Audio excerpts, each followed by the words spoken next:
बिस्मिल्लाहिर्रहमानिर्रहीम। अस्सलामुअलैकुम। मैं उम्मीद करता हूँ सब खैर खैरियत से होंगे। अज चले जी असी गंदम बनाना जिन्हों ही कनक कहने। मेरा नहीं भाई जाएंगे और मैं जावांगा। तो बाहर जो सोफे पे है ना, धो बना के रख छड़े होने। वेखो जी धुप्पे। नहीं भाई रिश्का स्टार्ट करने लगे ने जी। देखो जी साथ नहीं भाई और मैं जाने हैं।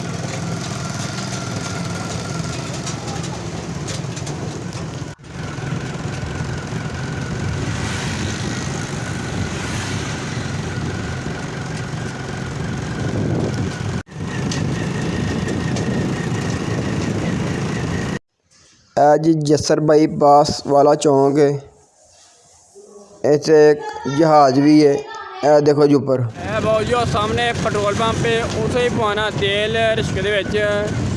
रिश्के तेल घट है तो हूँ मेरी मर्जी है पवा लीए कि अद्ध च ना रह जाइए। सामने पेट्रोल पंप पे PSO का। चलो भाई देखो जी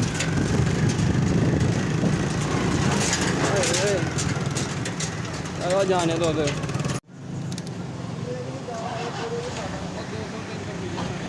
ਅਸੀਂ ਪਵਾ ਲਿਆ ਜੀ। ਹੁਣ ਅੱਗੇ ਦਾ ਸਫ਼ਰ ਫਿਰ ਤੈਅ ਕਰਨੇ ਲੱਗੇ ਆ।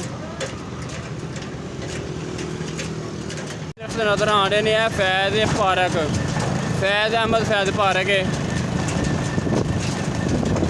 ਇਹ ਨਰਵਲ ਦੀ ਪਾਰਕ ਹੈ ਜੀ। ਬਹੁਤ ਖੂਬਸੂਰਤ ਪਾਰਕ ਹੈ। ਜਿਉਂ ਜਿਉਂ ਸ਼ਾਮ ਹੋਣੀ ਹੈ ਤੇ ਰੌਣਕ ਵੀ ਹੁੰਦੀ ਹੈ ਬਹੁਤ ਜ਼ਿਆਦਾ। ਇਹ ਦੇਖੋ ਜੀ कैंटीन है।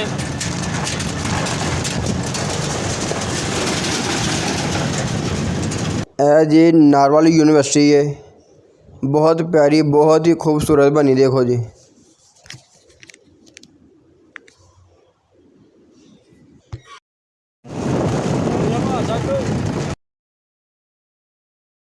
रिश्के के टायरों में थोड़ी हवा घट है तो अं भराने हैं जी। हाँ जी भाई भरा ली है। तो हूँ चले जी अगे कनक लैने बाद तुहानूं पहलां दस्सिया भी है। चले हैं जी अल्हम्दुलिल्लाह जाने कनक लैन जाने हैं।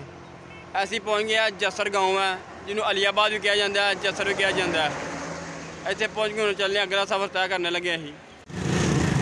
देखो जी आवाम घेर रही है। देखो जी पुल है रेलवे का। जी ट्रेन जाती ना शक्कर नूं ओहदा पुल वा जसर गाँव च।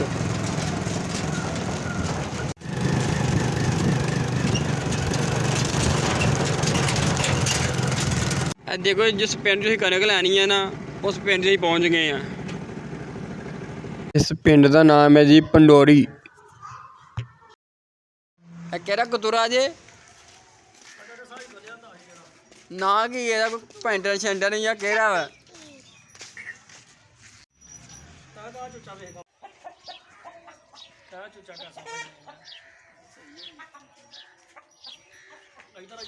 माशाल्लाह पानी असीं पी लिया जी। तो इस तो बाद हूँ लोड करनी है रिश्के ते कनक। हवेली गाँव का माहौल थोड़ा जिना देख लो। चलो जी असीं तुहाडे नाल यह भी गल शेयर कर देने गंदम असीं किन्ने दी लई है। गंदम असीं लई है जी 3000 नूं मन लई है। गंदम 3000 नूं मन लई है। गंदम दे विच थोड़ी मिट्टी ही ते असीं सोचा चलो मशीन ते जाके साफ करा लैने आ। हुण मशीन ते लैके आए हैं तो गंदम साफ हो रही है। यह देखो जी घट्टा बहुत ज़्यादा घट्टा अंदर। देखो जी रिश्के दे लोड की जान डी है जी। तू हूँ घर लैके जानी है।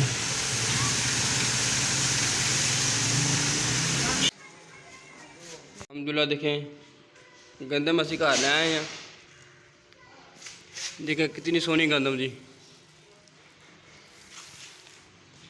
17 मन गंदम है। पहले तो कराया पीन मशीन तू उन्होंने सेफ करांगे भरोले दे विच।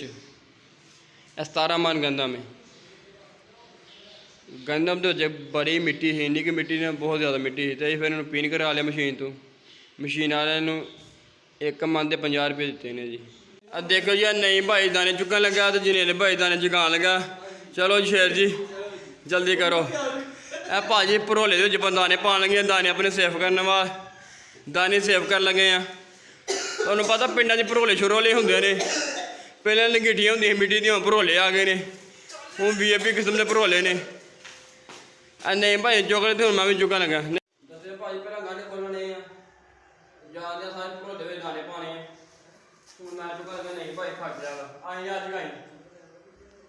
ਜਗਾਈ ਯਾਰ और दसी भी कपड़े इस्त्री करने यार अपने बेचारा दिखा कपड़े दिखा को बारी जी कितने टकर गई मैं ज्यादा कपड़े अपने इस्त्री खुद ही करता है। जी सर तवज्जो फरमाएं। ना हो जी ये भाजी जनानी वाले काम भी करने पैंदे जी। हां जी ਤੁਹਾਡੇ ਪੈਸੇ ਪੂਰੇ ਹੋਏ ਨੇ, ਆਜੋ चलो प्रेस सच्चे जी अपने मुंह दिखा दिए। और जी साल दियां रुपया कढ़ियां चुका लगा जी। जैसे इधर ही रुके। मैसेज अपने जनानी का पता लेना होते तेरा बात ही है। ਗੰਦਮ ਪਾਣੀਆਂ ਜੀ ਭਰੋਲੇ ਦੇ ਵਿੱਚ। ਅੱਲਾ ਤੁਹਾਨੂੰ ਖੁਸ਼ ਰੱਖੇ। मेरा चैनल सब्सक्राइब करें। बहुत बहुत शुक्रिया। अगली वीडियो में फिर मिलेंगे। ओके अल्लाह हाफ़िज़।